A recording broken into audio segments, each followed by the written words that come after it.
Good afternoon, ladies and gentlemen. Comrades, how did you like St. Petersburg? Now tell the truth. No, it's a remarkable place, and I first came maybe 15 or more years ago, and the city was, let's say, much more drab back then, and you can imagine another 20 years before that if anybody was a visitor to Russia. And now it's a pretty sparkling metropolis of modernity with all those bridges, the World Cup Stadium, the new highways, and the Gazprom Tower that you saw, which is, in my talk on St. Petersburg, I showed the rendering of that. Nobody believed it would be built, but again, some things are possible.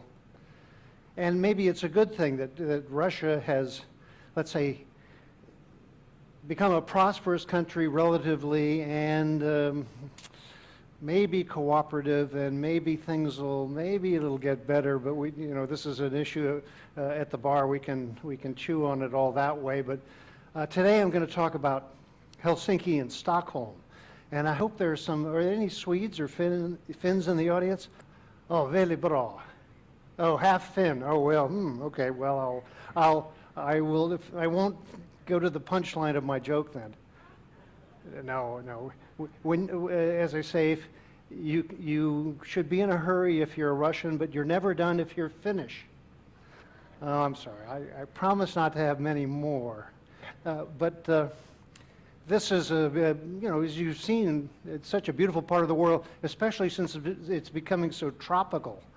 And I called my friend in Helsinki, and he said, "Oh, I don't know if you want to come to Helsinki this time of year. It's just so hot. We can't stand it. They all get so exhausted. They can't go out in the midday. We're meeting them at midday, but it'll be sunny and hot." I said, well, maybe we get used to these things in some parts of the world, but it's okay. The winter is not very far away.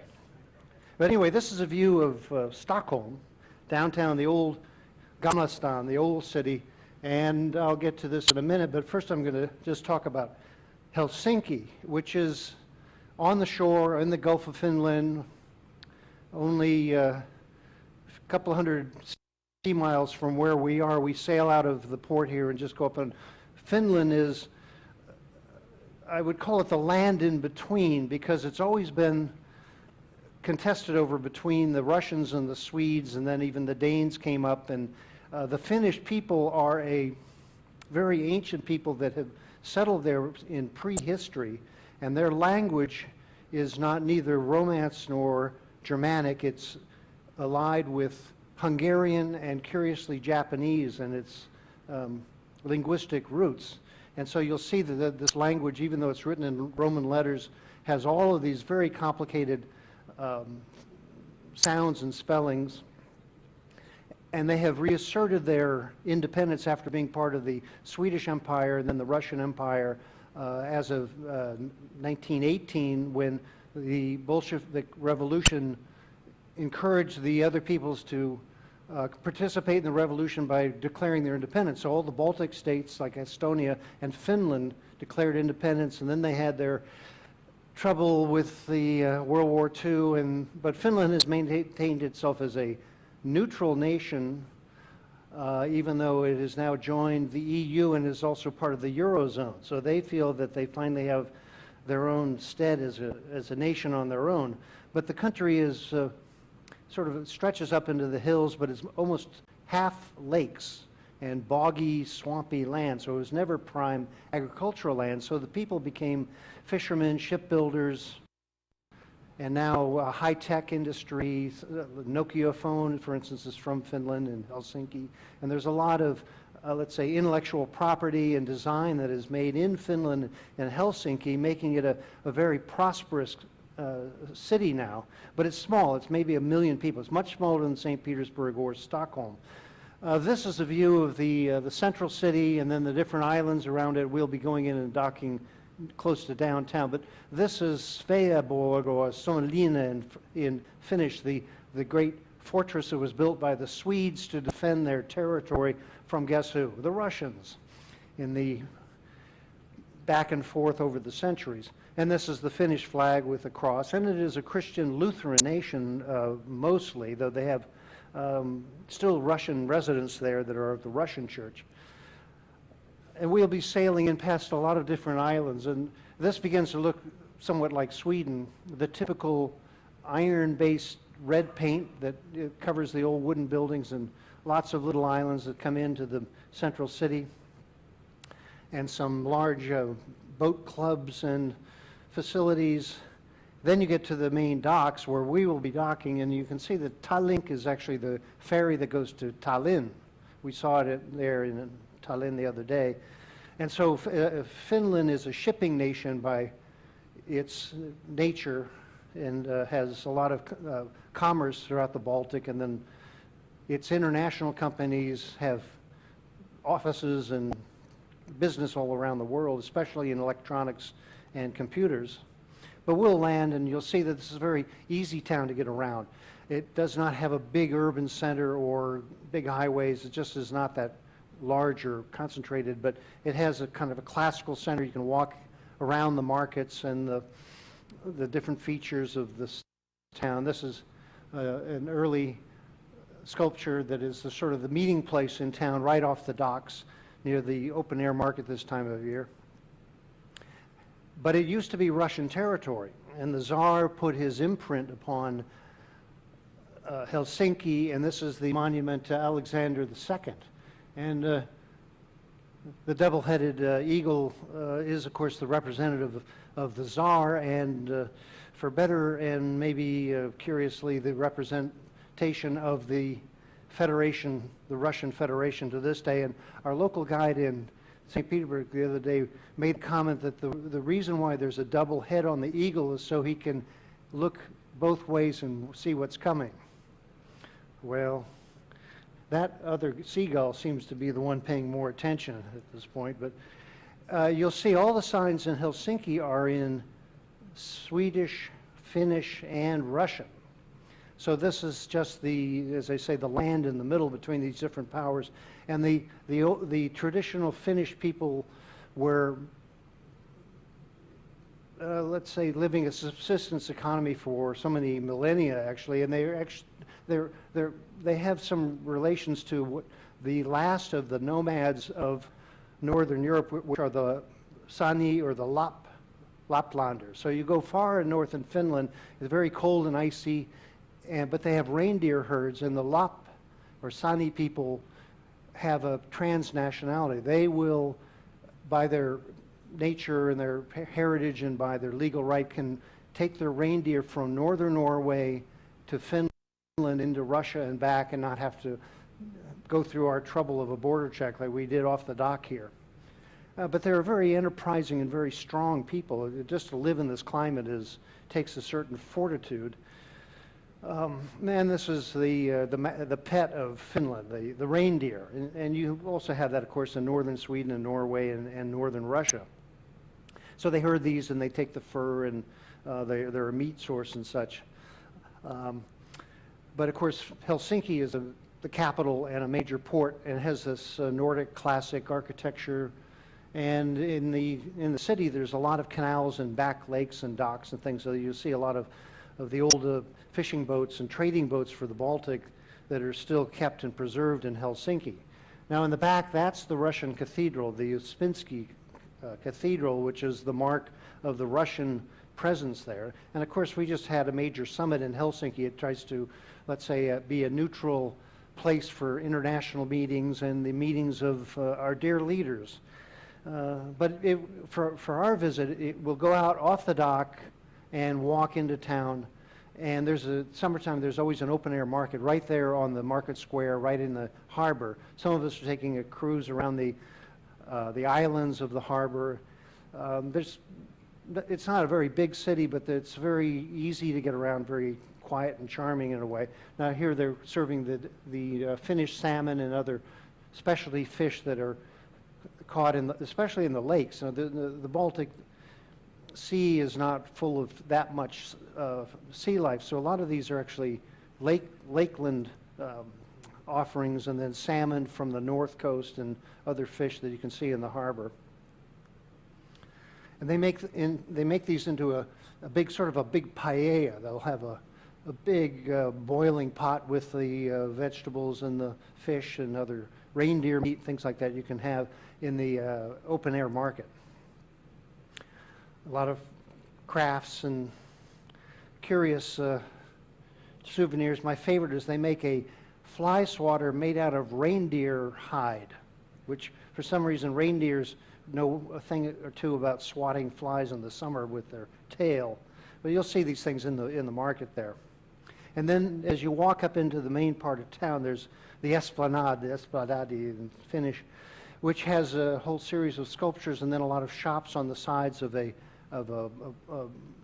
park that stretches up into the main business district. This is a stand of the Marimekko store, which of course you know is the Finnish design store, which is very colorful and dramatic, especially in the summertime when they put their wares out right on the Esplanade.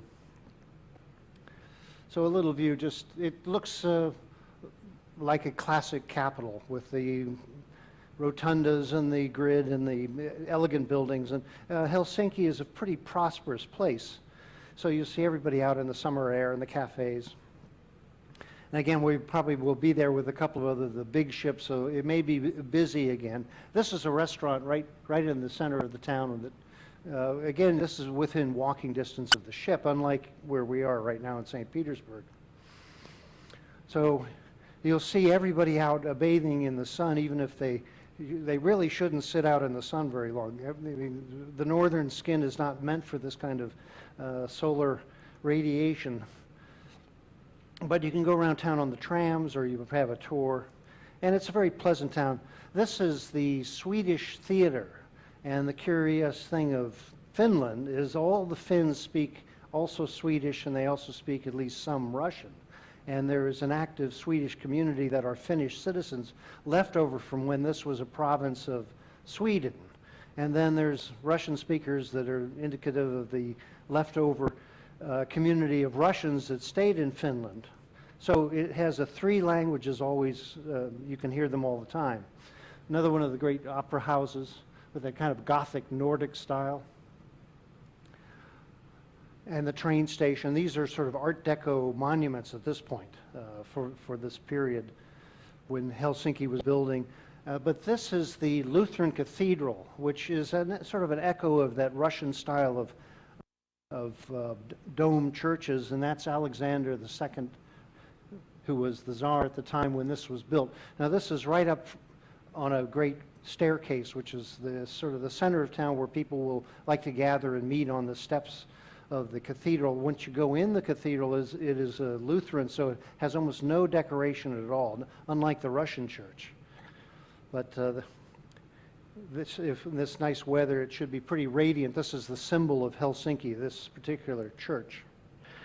And up on a higher hill not far is the Uspensky Cathedral with its onion dome tops, gilded gold, elaborate brickwork. But if you didn't go into the Russian church in Tallinn, you can go into this one, and it is full of the icons and the decorations and the candelabras and a lot of bronze work. And so the Russian church is so elaborate, it's quite a sight just for anybody to go in, whether you believe or not. But the curious thing about the Russian church is that the priesthood stands behind that wall and sings their liturgy. The congregation stands, there are no pews, and then they sing along. And so the interaction between the priesthood and the believers is almost invisible. You only hear the priesthood. You don't see the altar. And that's just the tradition of the Russian church. And again, like we've seen here, they have these silver and gold icons with the painted visages of the saints and such, a lot of memorials. And this is still active. There's still many Russian church believers in Helsinki. Now this is Suomenlinna, or Sveaborg is the Swedish name, and this is a tremendous fortress that was built in the 1600s and then was attacked by the Russians and finally conquered in 1810 and partly destroyed, but also now open as a public park. So we will actually sail right through this narrow gap past the cannonade embankments, and then if you take the trip out there, there's quite a bit to see all over in the parkland that they made it into, including this World War II submarine that was put up there. You can actually go in it in case you like claustrophobia. But and this is a memorial chapel to the veterans or the martyrs of the various wars that Finland has had with the Russians, the Swedes, and the Germans to maintain their independence over the century, particularly the last century. But I'm going to talk a little bit about what I call the legacy of the Baltic and the haunted lands they've been called, because they've had so much conflict. They've often been ravaged and depopulated, or else they've had immigration, especially to North America. Many people have Scandinavian or Finnish ancestry because of the troubles in this part of the land. Now Finland particularly is independent, as are the Baltic countries. But there's a palpable sense of distrust between each other, especially the Swedes and the Norwegians, and the Estonians and the Russians, and so the Danes and the Swedes especially. So even if we have a time of prosperity and peace, they still don't like each other, and they're envious that somebody gets something that they don't have. And it's also been called the war with the trolls, which has been described as in the wintertime when the weather's so bad, everybody's indoors, they get cabin fever, and they start drinking, and then they have these demons come out of their minds. And so, I mean, trolls still do exist, you know, they're online if you want to meet them. But this is where the kind of the darkness and the depression, which is a common feature of northern climate, I mean extreme northern climate, is still a fact today, because in the summertime like now, they will be so exuberant and friendly, but if you come back in January, they can barely get out of bed. Now, I lived in Sweden a while, so I had that sense of it. But in the modern time, they have become democratic, socially progressive. They have universal health care, free education, all those silly things. And so they have a particularly healthy population and a sense of optimism for the future. Then some of them joined the European Union, which was described in a Swedish book called The Sicilian Marriage, because once you want to do business with Europe as a global economy, you basically got to join it. And Sweden did join the EU, as has Finland, as have the Baltic countries. But it's the kind of marriage that it's very hard to get out of if you feel like leaving it, as we know with Brexit. So that's just a little background of the, let's say, the social qualities of this area. But they're all now pretty close, because you can take these big ferries every day to Estonia, Sweden, down to Germany, Denmark. And so the difficulty of travel, and then with the airlines, is sort of made all of these old conflicts a bit silly, actually, that you can go do business here or there. Again, Finland uses the euro. The Swedes use their own krona. They joined the EU in 1995, but they refused to join the euro, which has meant that their kronar, the Swedish crown, is one of the highest valued currencies in the world. So if you want to go out into Stockholm and have a bite to eat, it is remarkably expensive, just because we have to exchange into the local currency. And so that leaves the Swedes as particularly prosperous, and also the Finlanders not quite as much. Anyway, so it's a relatively happy time here compared to the troubles of the past, as represented by this poster in Helsinki. But I'm going to move on to Stockholm. Again, this is the old town heart of Stockholm, which is built on 14 different islands. So it's a city of bridges and lakes and waterways all around it. But it's all connected by modern transportation at this point. But you can see that it's on this vast archipelago out to sea, and then on the inland there's a vast water network. Stockholm itself is on the front of Lake Mälaren, and so this was economically important because Stockholm was the meeting place, and It literally means the stronghold made out of stocks or wooden stockade, we'd call it. Back in the 12th century, they fortified one of the islands in Stockholm, which then became the old town, which became the center of the Swedish capital and the royalty, which remain there to this day. But you can travel by boat all through the area. Then they have canals that go across to other lakes, so you can go on a canal boat or your own private boat all the way from Stockholm on the Baltic, all the way across Sweden and out into the North Sea. So you don't actually have to, if you were back in the old days, you don't have to sail all the way around to Copenhagen and Denmark. You can now cross over, a lot of commerce does it, from Malaren and the other lakes over to the other major port of Gothenburg. But this is Stockholm. It's a city now that's spread out quite a bit. It's over 2 million people with trains and modern transportation. But we're going to be sailing very slowly all the way through this vast network of islands. And if you get up at dawn, you can appreciate the mastery of the bridge here and the local pilots that are just wandering for hours to get into Stockholm. And this was of strategic importance because Stockholm was the one city in Europe that was never attacked by anybody because it was so hard to get to.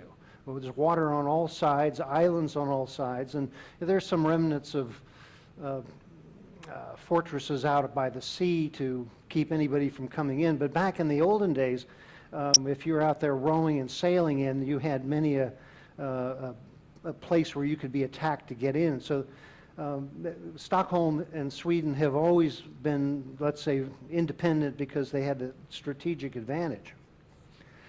So nowadays, most of those islands are summer homes. And they have, let's say, 1,000 islands just outside of town, ferries that go out to all these places, so that this time of year you'll see all kinds of people out in their summer holiday on their little rock of an island. Then we come into the major port. It's not anywhere near as big as St. Petersburg, but it's pretty charming actually, because you can almost reach out and grab a little sand on the way into Stockholm Harbor. Some of the houses are quite magnificent because Sweden became a prosperous nation primarily because of mining and iron ore smelting and then high-tech metallurgy to this day.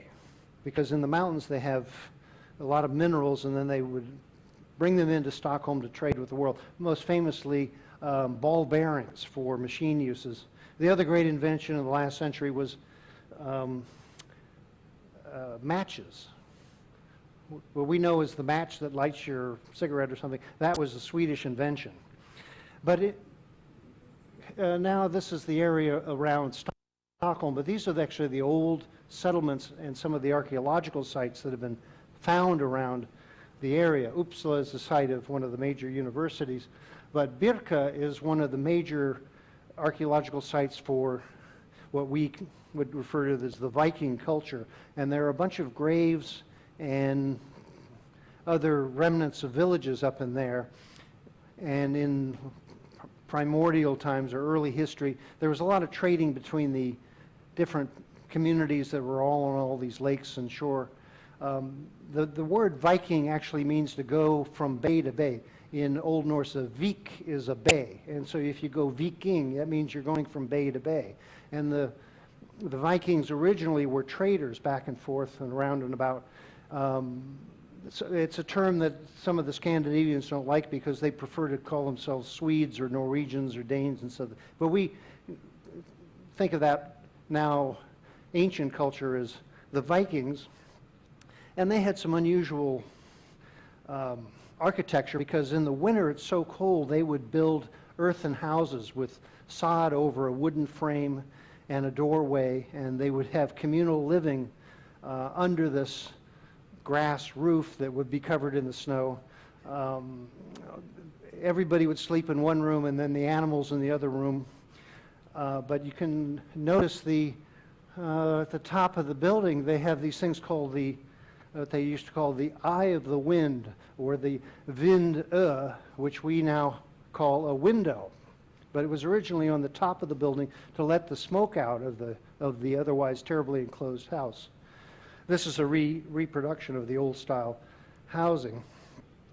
And as time went on, this man, Birger Jarl, founded the city of Stockholm, 1252. That word Jarl means earl, and as an example of where it has continued, Jarl in Norse became York in Yorkshire, and then they even named another little town after it, New York. Well, nowadays this Viking culture is sort of the stuff of TV productions and all kinds of drama. True or not, well, probably not, but you get reenactors. You'll probably see them right downtown in Stockholm if you have the time to stay there, so that they're sort of glorifying their difference from everywhere else. But originally, as I said, they were trading people. They would catch fish, salt them, get different ironworks in particular. Then they'd go trade further south. And so the Swedes in particular had trading routes all through the Baltic and then into Russia, and then all the way around to many places, so that in some of these tombs near Birka and Uppsala, they found tremendous variety of trade goods, including Byzantium coins, ivory from Asia, and other goods that they would have either looted or traded for. But they were a pretty ferocious bunch when they were not, let's say, didn't have a square deal somewhere. So that the Vikings are mostly famous, and especially the Swedes, for either you agree with us or we're going to show you the taste of our Swedish steel. So again, in these archaeological sites, they found tremendous ironworks and bronze work, helmets, swords, spears. This is an early example of chain mail, which is particularly difficult to make. So this is the fearsomeness of the Norsemen, as they used to be called. The old prayer in Latin was, "God save us from the wrath of the Norsemen." But they keep finding more of this beautiful ironwork in different tombs and excavations, filigree, and particularly good iron alloys that are got very sharp and very deadly in those days. And now these are recreators. They will not be greeting us when we get to Stockholm, I assure you. But we have the saying that's coming to English called to go berserk. Well, the origin of that term was berserk was a bear shirt, which was the hide of a bear was used as armor because it's hard to get through it. And so these friendly soldiers would drink up, and then they would go berserk, and nobody could stop them. And it reminds me of that old Hagar and Helga cartoon. That's Hagar comes back home, and Helga says, "Well, how did your summer job go?" And he said, "Oh, I'm so tired of raping and pillaging. I just get tired of it." Anyway, that's not what they do now. But this is the, let's say, the historic heritage, which, of course, it's such a peaceful part of the world now. You can't even imagine that these nice people would have been so wild. But they have been both finding more archaeological sites with the great longboats of the Vikings, and they're building new ones. And so you'll see some in Stockholm Harbor even. But they would travel in the longboats, which were seaworthy, but they could also row them. They could also, above all, portage them over narrows, and they went all the way down the Russian rivers and into the Caspian Sea, all the way to Baghdad. And they also went to Constantinople. They went around from Normandy, which was conquered by Norwegian Norse, and they went around and actually established a kingdom in Sicily back in the 12th century. So these were pretty dynamic travelers and traders, but if you didn't agree, they were pretty strong warriors. So they were so famous as warriors that the emperor of Constantinople hired them as the palace guard. They're called the Varangians, which were Norsemen from Sweden or Denmark or wherever they came from, and they would do mayhem without a question. And they attacked a lot of places in the Mediterranean, so they were sort of as feared in the Mediterranean as they were in England and other places. So this is just some of the historical pictures of them coming. This is with the emperor of Constantinople with his Varangian guard. And then sometimes they got home. This is a memorial that is near Stockholm that was found, and it's a tombstone, and in the old runic alphabet it laments that one son went east and never came back, another son went west and never came back. That meant that the family lost its youth to this adventuring around the world. And in some of these places they still have unexcavated tombs, and there's still a lot to discover. A lot of it's protected as sort of a sacred places even to this day. And again, they find all kinds of jewelry and artifacts that are indicative of the fine metallurgy that they could produce at the time. Well, then they went on into the wider world, not necessarily from Sweden, but especially from Norway's side of it, but it was just part of the adventuresomeness of the people. This is an illustration of the idyllic island that would be found out in the ocean, and this is was actually an echo of the fact that in Europe at the time there were lands that were known, that were spoken about, that had been found by the Vikings or the Norse or the various people of Scandinavia, including Iceland and then Greenland, and various other islands were settled. And then it came the Kalmar Union in 1327, which unified Finland, Sweden, Norway, Denmark, Iceland, Greenland in one political union under local chieftains.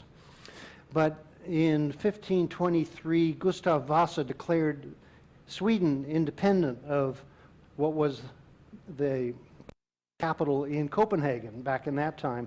And so this is an example of one of the first strong modern Swedish kings. And his name is particularly remembered because he commissioned the building of the largest warship in the world at the time, which was the Vasa. Now this is sort of looks like a ship from France, England, other parts of the world, in Europe at the time, but it was much, much bigger. And so he thought this would become the dominant ship in the world.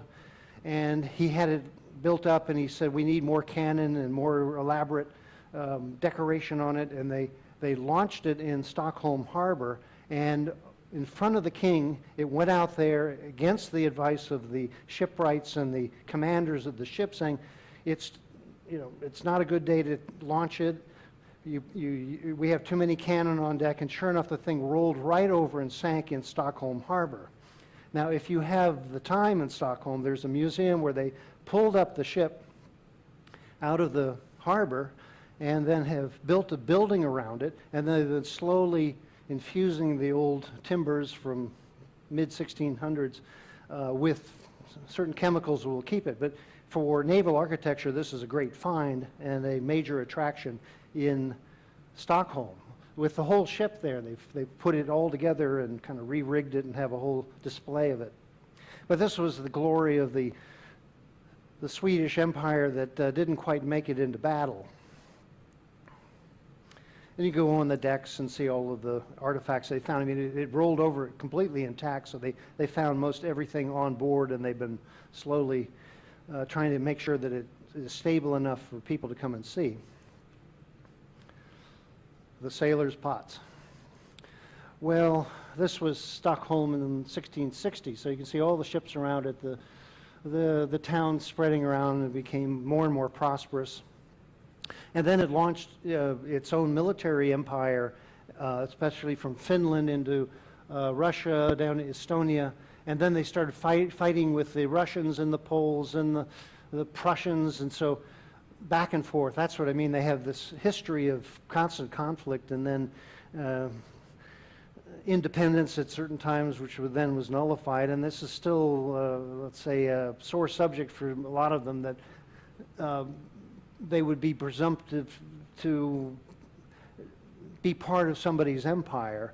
Now, this was a strategic battle in the Öresund, 27, when the Swedes conquered the Danish navy right off of Copenhagen and took southern Sweden, the province called Skåne, with the main city of Malmö, which was, you could see it right across from Copenhagen the other day. Well, this meant that Sweden was a much stronger nation at the time, and they were only finally defeated by the Russians and our favorite Peter the Great, who in his great Northern War expedition beat the Swedish army in Poltava in 1709. That town is now in Poland. But this is the saga of competing arrogance and imperialist desires as represented in Peterhof, the Peter the Great summer palace just south of St. Petersburg. Did anybody go there today? It's a fantastic place with the fountains, and you saw this Samson wrestling the lion, which represents Russia taming the Swedish lion. Anyway, it's a great place, especially in the summertime. Well, in Stockholm, I found curiously on a train track this graffiti: Poltava, 1709, Berlin, 1945, and what's next? This is a kind of, obviously a Russian nationalist wanted to rub it in a bit, but we hope there's no more of that. Well, anyway, just the town itself, you have, in the center there, the Gamla stan, which literally means the old town, and then you have all these other little islands around it, and the central business district, and then the Durgarden, they call it the garden of rest, and that has most of the museums. We're going to be docking probably right along this deep water right here. And so we're not far from the downtown. It's a bit of a walk, but if you take the city tour, you'll go particularly onto the Durgarden, which is very lovely, and go see some of the museums and things. I'll just give you a view, because a number of us are going right away, let's say, not having the day in Stockholm, but it's a good town for just walking around, because you go over the different bridges. This is the palace, the current palace right there, the Kungliga Slottet it's called, and then other official buildings of the state and the government, the parliament, it's called the Riksdag. And you can get around just on old trams. They've kept their old electric trams, which are pretty convenient. And then outside of the town, you have highways and suburbs and modern trains and the airport that's pretty far north of the city. But if you're driving around, watch out for the edge of the water. It's everywhere. And the city spreads out quite a bit. So it's become a large metropolitan region that's tied in with all this, particularly trains. And they all come into the center train station here, which is the modern part of town, near the Sergels Torg, that tower that's in the center, so that you have a pretty modern city for transport next to the old city, which is the Gamla stan. And this, you can walk around. It has the feeling of Copenhagen and other Baltic capitals that we've already been in, with its churches and museums and a lot of shops, cafes, and waterfront. Little roads you go in. My favorite here is this sign for the store, this side up. I'm not sure what they're selling, maybe gravity, who knows? And so then you get the modern Swedes, who you can see a bit of the Viking ancestry in them, but they're a pretty dynamic people, famous for their attitude. I leave it at that. But you can walk for quite a bit around this old town, a lot of preserved buildings and little shops and places, memorials for merchants and people that visited, and beautiful towers. Some of this filigree steeple is particularly beautiful at the Riddarholmskirken.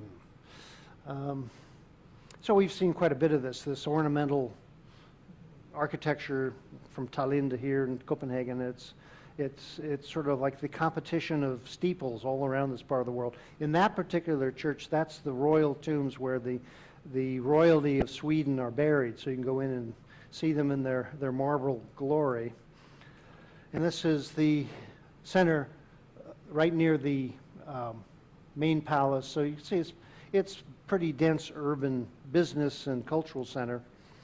This is the City Hall, the Radhuset, they call it, which is a later building, but it almost has a Florentine arcade, and then this tremendous bell tower.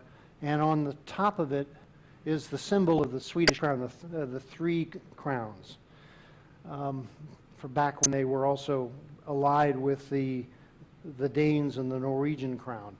But that's quite a construction, as is this, the Carlsberg Palace. This was the extra palace for the Swedish royalty. Summer palace, they have their own winter palace right near the main harbor. This is the parliament, or the Riksdaget, and this is the royal palace with a few rooms.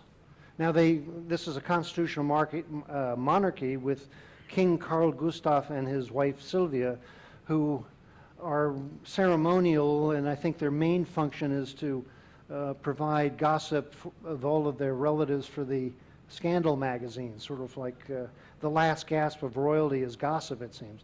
But this is like other constitutional monarchies, it's the symbol of the nation, and they have their ceremonial days out with the public, but they have no political power other than their opinions. And outside the palace is King George slaying the dragon yet again. And more just the classical buildings in the Swedish Academy, and Gustav Vasa on his horse, and so in front of the opera. So this is a very elegant town, and the Swedes feel they're the most cultured of all the Scandinavians and have the most, let's say, prideful architecture compared to even Denmark. So this is when you go into the palace, and there are plazas and areas you can go in any time of the day, past the guards. And I went there for one day a month when they have a special performance from the mounted military guard band. And this is one of the few reviews where the military features mounted musicians. And a colleague of mine wrote music for this band. So they all line up and they present themselves, and then they call out the band on horseback, and they come by and do the review, playing the drum. I don't have a video of it, but you can imagine it's sort of a martial music with the clippity-clock of the horses. And they blare away. It's a featured site in the palace on whichever day it is. It's only about once a month, but that's a real vestige of once upon a time. And it's particularly done in the summer, because in the winter it's too cold to do this. Anyway, then we go back just to the regular, let's say, part of town. These beautiful avenues that line the harbor and have a lot of boats. These are ferry boats out to the other Djurgården island, and you'll see a lot of people out sailing and walking and enjoying this time of year.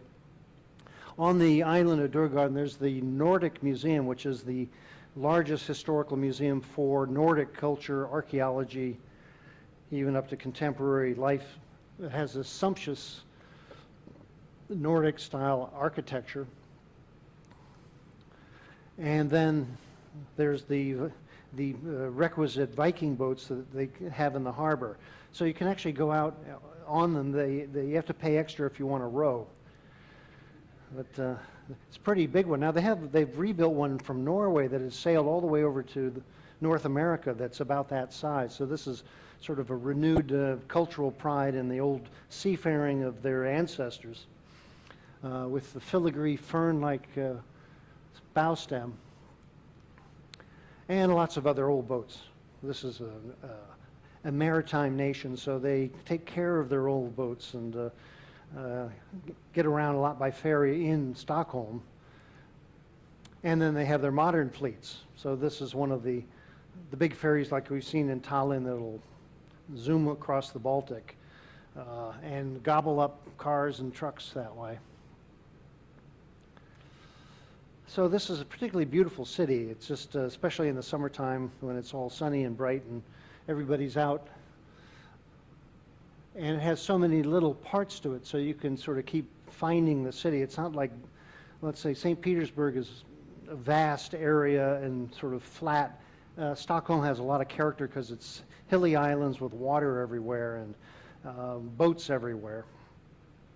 And this one is actually a youth hostel. You can stay on that overnight if you like. It's not quite the accommodations we're used to here, but you get to pull ropes, which they don't let us do on this ship. And so this is my cousin who lives in Stockholm and took me around, but it's a pretty happy place, especially in the summer. But, and if you dare, you can go for a paddle. But a lot of traffic out there. So this is the ferry boat just over the Djurgården across from the main downtown. And all the kids and families are out there this time of year. So you have hop-on, hop-off boats in Stockholm. Better than the bus to get around. On the Djurgården, they also have one of the original amusement parks, like the Tivoli in Copenhagen. This is Grønne Lund, which has the required roller coasters and rides up and down, things like that. So this will be all busy when we're there. And I believe that's our ship maybe back there. Well, we'll be docked right there across from this amusement park.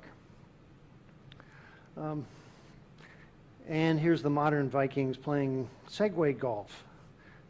I don't know if I'd want to do that. It looks like you could take a tumble when you... no, it's polo. It's not golf, it's polo. Well, I guess they couldn't afford the horses. Anyway, here's the trolls who were always there, if only in your imagination. And I'm going to leave you with a view of a sculpture that was placed in the water right in front of the palace. And the artist, Sven Grunstam, his name, built this floating hand and finger. And a few years ago this was, and he said that Sweden is drowning. We're drowning in affluence. We used to be a poor, desperate country. Now we have more money than we know what to do with. We are drowning in the EU with all of the regulations that it takes to be part of that union. And we are drowning in pop culture from around the world, and we don't have any of our own anymore. And also we're sometimes drowning in too much drink, which is a problem in Sweden. And it reminds me of the Swedish saying, spriten död långsam, men vem fan har bråttom? Which means liquor kills slowly. But who's in a hurry? Well, anyway, there's a bit of angst in Sweden, particularly because they're now one of the most prosperous countries and at peace and sort of neutral about everything. And they also have now a lot of immigrants. So the problem for Sweden nowadays is how can they take in people from around the world when they don't even like their neighbors. So they have refugees from Syria and Africa, and you'll see in the city in many parts of Sweden there's a lot of refugee being assimilated, except that it's a whole new world in Europe that it become immigrant nations with care for that. It's sort of completely unheard of in all of their turbulent history in the past, so we hope it works out and nobody drowns in the harbor. And I'll leave you with this last sculpture, which is on the way into the harbor, and somebody imagined this sort of an arc of steel and then water and this guy reaching for the stars and the birds on the top of it. And I'm going to leave you with a farewell song, which is in Swedish, which, pardon my voice, it goes, Vem kan segla utan vind, en vem kan rå utan år, en hur kan jag lämna du min vän, utan fjällen tårar. Who can sail without wind, and who can row without an oar? And how can I leave you, my dear friend, without tears falling. Jag ska segla utan vind, jag ska röra utan norr, men jag kan inte lämna dig utan fjällen tårar.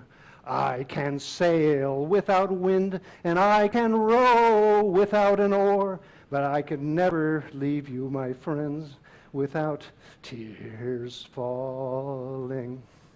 And with that, I wish you a good trip in Finland and Stockholm. Thank you very much, and have a great trip home.